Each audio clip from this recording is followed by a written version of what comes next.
One of the longest running debates in the social sciences has concerned the causes and geography of the transition from feudalism to capitalism in medieval and early modern Europe. The debate on transition from feudalism to capitalism had come to develop a kind of orthodox mold, even though there couldn't be said to have been a single uniform orthodoxy. So on the one hand, Maurice Dobb had made the argument that feudalism collapsed because of its own internal contradictions, which is known as internal contradictions hypothesis. On the other hand, Paul Sweezy had made the argument that feudalism collapsed because the economy of no outlets had been forced to open as a result of commercialization of European economy in the 14th and 15th centuries.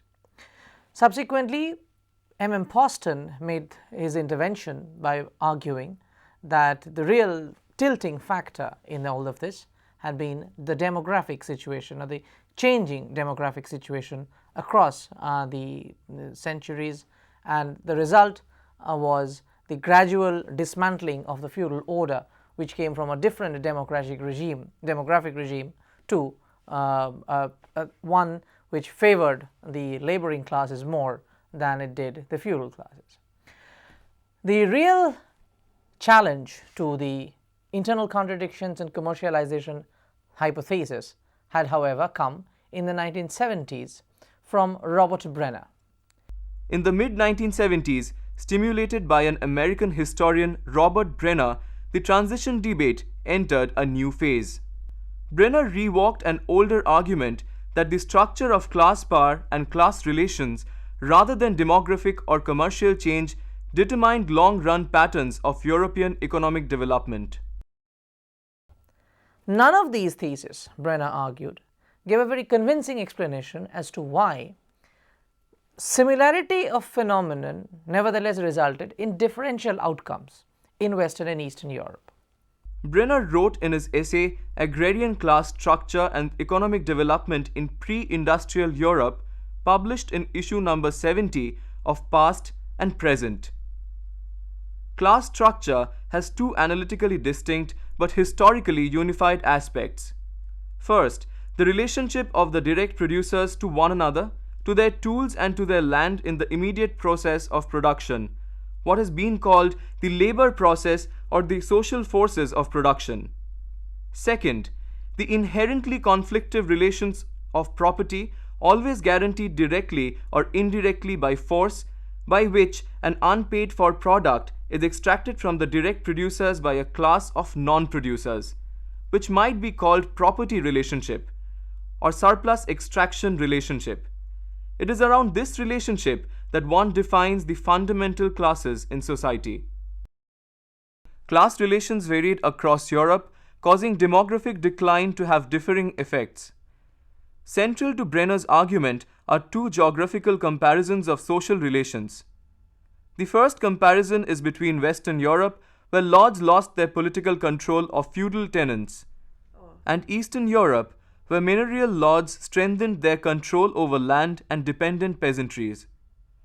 The second comparison is between France, where absolute peasant property rights became entrenched, and England, where peasants failed to establish absolute property rights, but achieved more flexible tenures. Putting it simply, if commercialization had become such an important feature of European economic life in the 14th and 15th century, then why did the same commercialization result in the dismantling of the feudal hierarchy in Western Europe, even as it reinforced the same in Eastern Europe? Similarly, for Poston's argument, Brenner questioned that if population movements, first upward and then downward, in both Eastern and Western Europe took place on a similar scale, then why was it that it led to differential outcomes?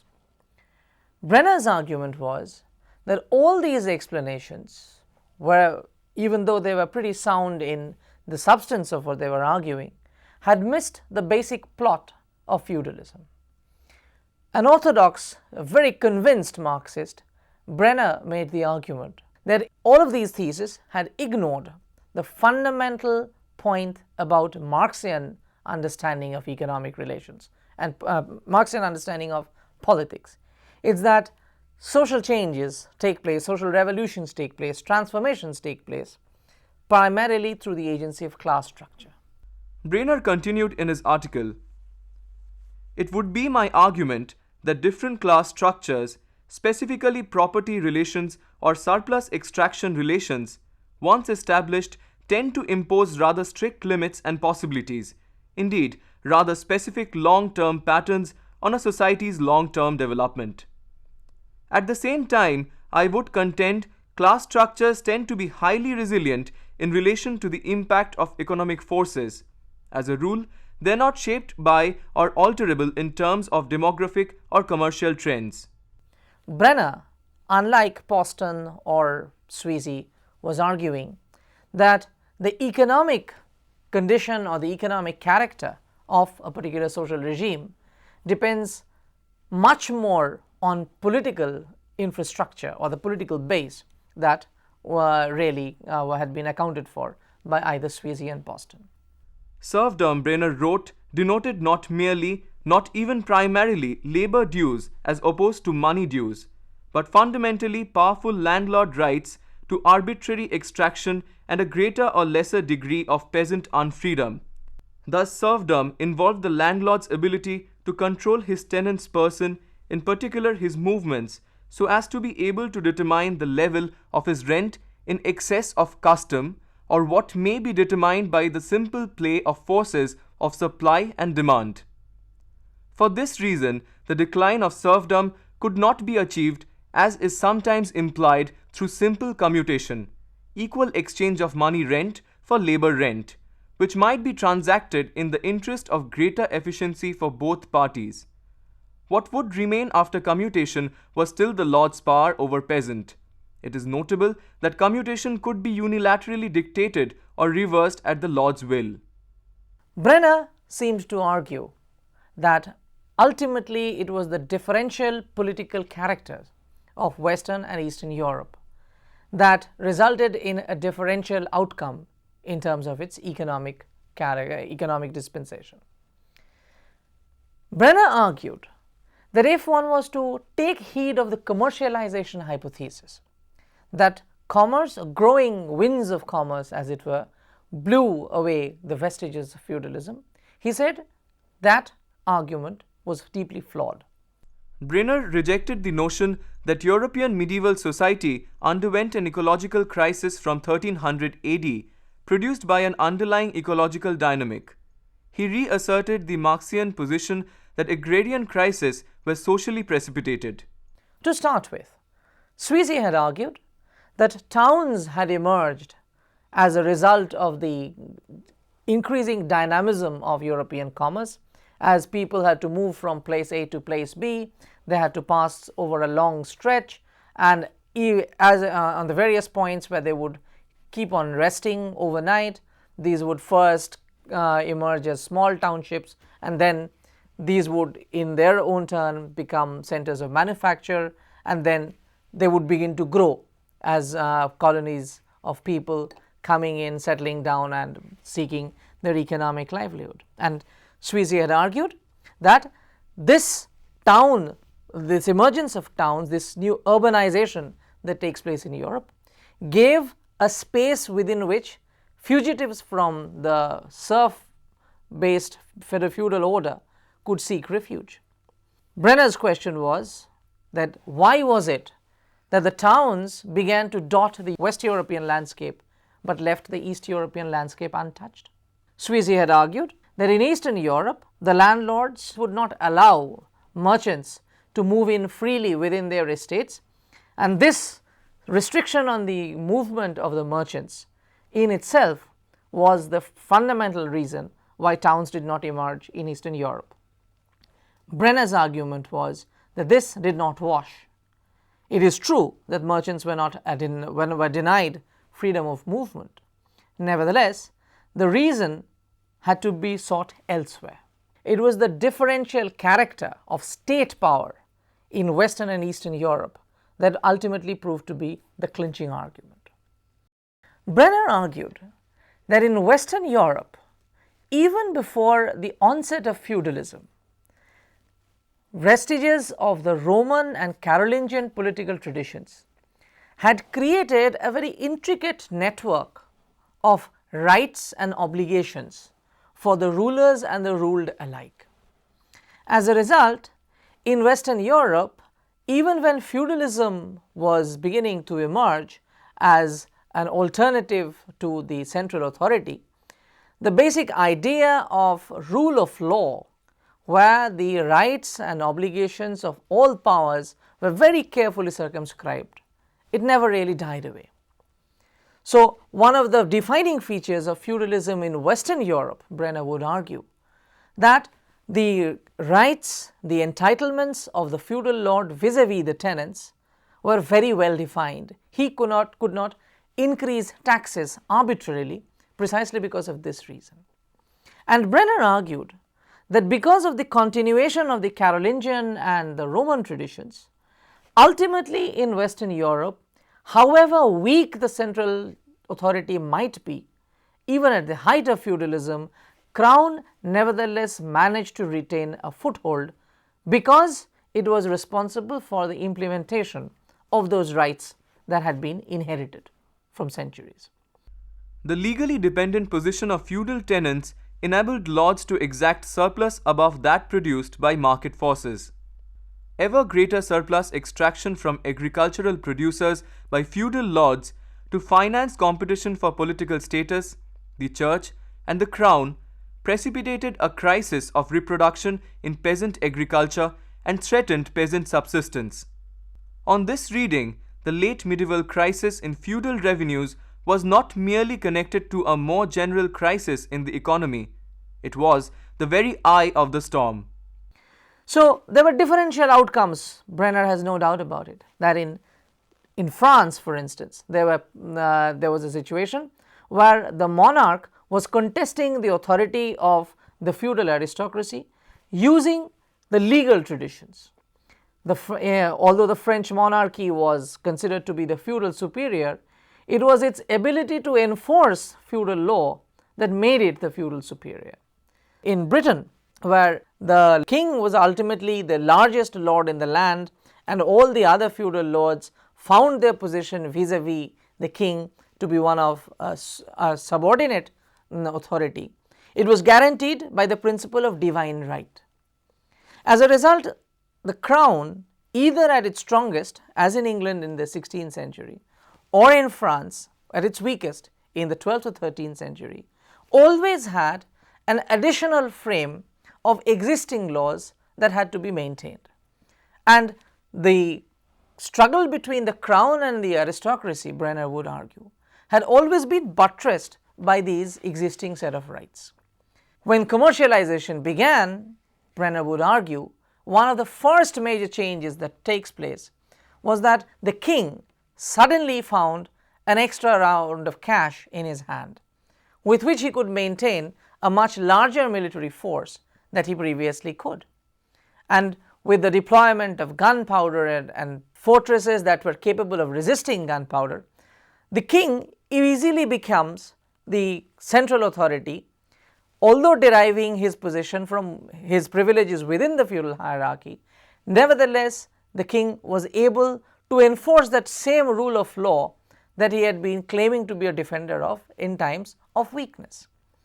And given this particular willingness and ability, growing ability of the central authority as a result of commercialization to sort of tap the resources and develop political sinew, the king becomes more and more capable in defending the rights of the peasantry vis-a-vis the feudal lords.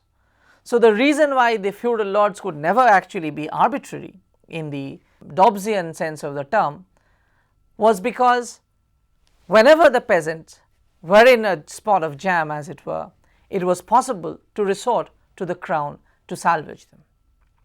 And Brenner argues that this was primarily the reason why this ability of the king to extend security beyond the frame of the feudal structure was the reason why, when the feudal lords were assailing the towns looking for security, searching for security, began to approach the king. And as the king was able to provide this security, more and more towns could come up under the protective wings of the king himself.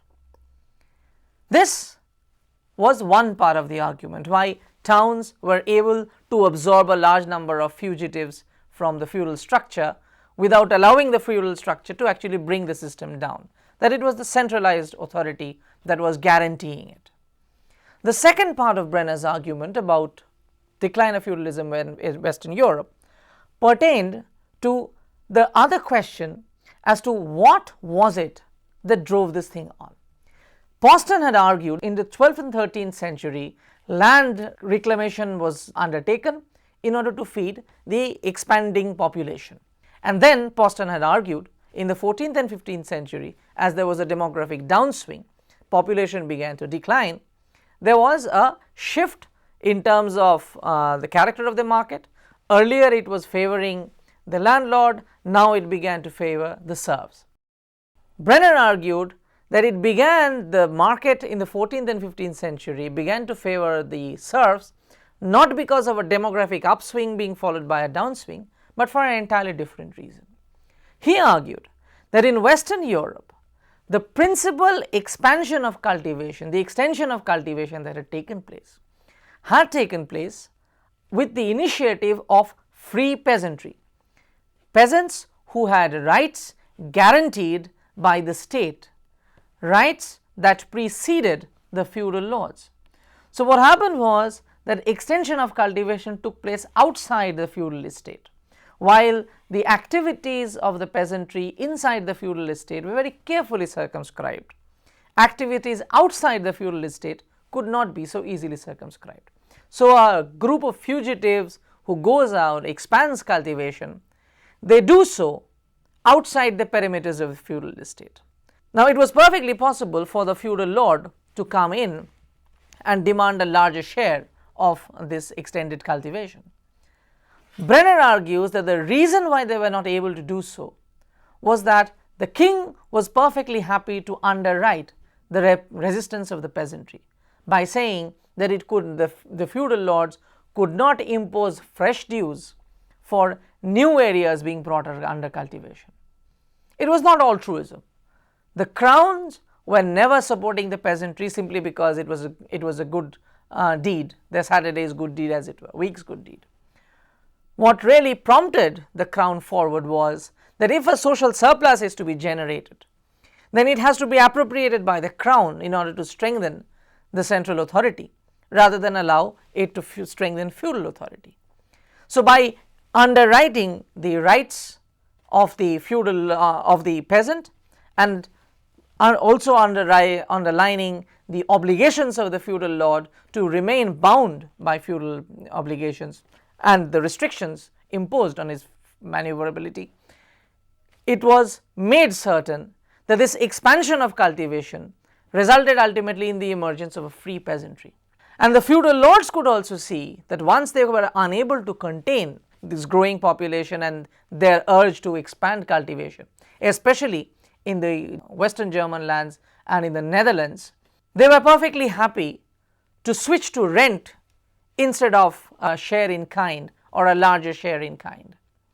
As a result, Brenner argues that serfdom began to collapse with the commutation of rent, because it was the only way that the feudal lords could think of increasing their income. So it was not commercialization per se, nor the upswing and downswing of demographic movement, but rather the fact that the peasant was moving with well-defined rights that were being buttressed by the monarchical authority that made certain that feudalism collapsed in Western Europe. Brenner proves his argument by saying that we have to look at Eastern Europe for the very same time. When population was moving upwards and downwards, the problem of expansion of cultivation had affected Eastern Europe as well. And in Eastern Europe, the phenomenon that the Germans call Drang nach Osten, the drive towards the east, was led primarily by the Teutonic Knights, those who had feudal possessions in central Germany. They were clearing dense forests, lands inhabited by Poles Wends and Magyars, and they were bringing to cultivation this region for the first time. Here, the writ of the central authority did not really run, because once settlements were inhabited, they would need to be protected, they would need to be secured against invasions from the east, from the Poles, Wends and Magyars, whom the Drang nach Osten was displacing. And Brenner argues that this protection was given not by the Holy Roman Emperor based in a remote capital in Vienna, but rather by the German Teutonic Knights who were in the forefront of this expansion. And Brenner argues that this new system that was beginning to emerge, best example being the Kingdom of Brandenburg, Prussia, was one where there were no previous rights of the peasantry that had to be buttressed. And the peasants were completely dependent upon the seigneurial lord for their physical security. If the exactions of the feudal lord at a time of growing commercialization would be excessive, these peasants had neither the right to run away nor a place to run away to. Hence, they had to accept almost in silence whatever pressure that the feudal lord was able to bear on them. So, at a time when commutation of rent was taking place in Western Europe, in Eastern Europe, not only did commutation of rent not take place, the growing demand of the feudal lord actually had to be addressed by an increase in the rental obligations, or rather in the revenue obligations of the German peasantry. Brenner argues that it was this decisive difference in the political character of Eastern Europe, where feudal authority had much greater political muscle without being checked by central authority, either as a king or as an emperor, that proved to be decisive. The peasants, having no rights to fall back on and no crown to defend such rights, was completely at the mercy of the feudal lord. And Brenner argues that it was this very dependence of the peasantry that allowed for the feudal lords to increase the obligation of an individual peasant from 2 days of hard labor in a week to 3 days, 4 days, and sometimes even 5 days. So that entire social surplus that was being generated in Eastern Europe would be benefiting the seigneurial lord much more. And Brenner argues that in a sense, this actually explains why towns did not grow in Eastern Europe as either. Because the merchants, as Sweezy had said, was not allowed into the estates. Because the feudal lord was able to establish a virtual monopoly of extraction of the social surplus, he did not need the mediation by merchants to disrupt the scheme. So the merchants would be based in entrepôts like Danzig or Gdansk, as it's now called in Poland, and the feudal lord would make available that entire social surplus which was generated for the West European grain market, and in return they would get all the luxury items that they were looking for. So while the East-West trade began to burgeon at a time of growing commercial horizons, the social situation in Western Europe was the decline of feudalism, the decline of feudal structure as the feudal economy began to mutate.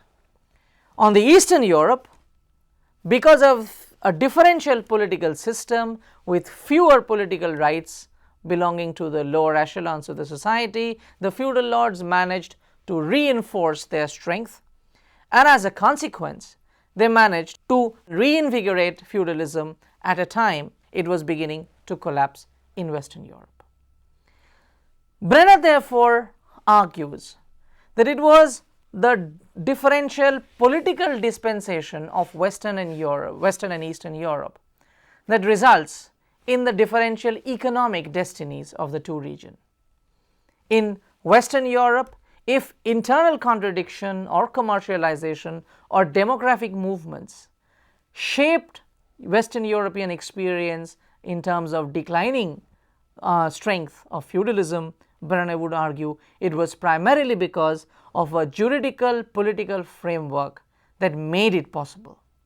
In Eastern Europe, by contrast, this not being the case, the feudal lords were able to enhance the basket of their powers to a point where they could successfully eliminate central authority from the scheme of things, and there was to be, as to say, no class struggle in Eastern Europe. In Western Europe, that same class struggle between the peasantry and the feudal lord, given the backing of the crown, managed to effect a change from one phase of production to another, from the feudal to the capitalist. In Eastern Europe, that outcome was not to come. The editors of the journal Past and Present, in which Brenner's argument appeared, invited several responses and a rejoinder from Brenner. While this argument of Brenner's, made in the 1970s, has been subsequently, people have attempted to modify this argument, in the main, this is now more or less the main orthodoxy that exists in the matter of transition, or to be more accurate, from the decline of feudalism. Subsequent debates spilled over into historical, geographical, and social theory literatures. Recent attention to geographies of mineralization alongside work on medieval commercialization has produced several new avenues of debate, not least in questioning the Poston thesis and in stimulating more geographically sensitive accounts of medieval England. English tenants' initiatives rebounded on them when demographic expansion resumed after 1500. Landlords now evicted peasant producers and installed entrepreneurial tenants, thereby producing agrarian capitalism.